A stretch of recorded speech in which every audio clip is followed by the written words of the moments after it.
Hello, good morning. तर कसे आहात सगळे?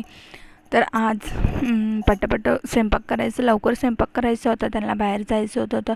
तर मी आधी कणिक मळायला घेतली, कणिक मळून ठेवली आणि तोपर्यंत घरातले पूर्ण काम साफसफाई करून घेतली.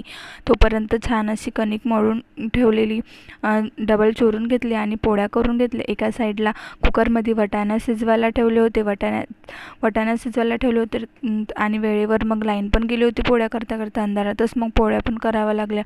पूर्ण पोळ्या होतपर्यंत वाटाणेही छान शिजले होते आणि मग भाजी करायला घेतली.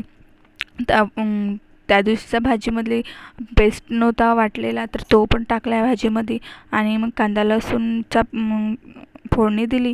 टमाटर, धनिया पावडर, जिरा पावडर, मसाला, तिखट सगळं टाकून घेतलं. जेवढे डब्यामध्ये मसाला होते तेवढे पूर्ण मसाले टाकून घेतले. मीठ वगैरे टाकलं आणि मग वाटाणे टाकले. वाटाण्याची फोडणी दिली आणि मग थोडा आलू कुच करून टाकला, बारीक करून टाकला. त्याने छान अशी गाढी भाजी होते आणि मग त्या शिजलेल्या वाटाण्यातलंच पाणी पण टाकलं. अशा प्रकारे मी माझी भाजी केली. सबस्क्राईब करा.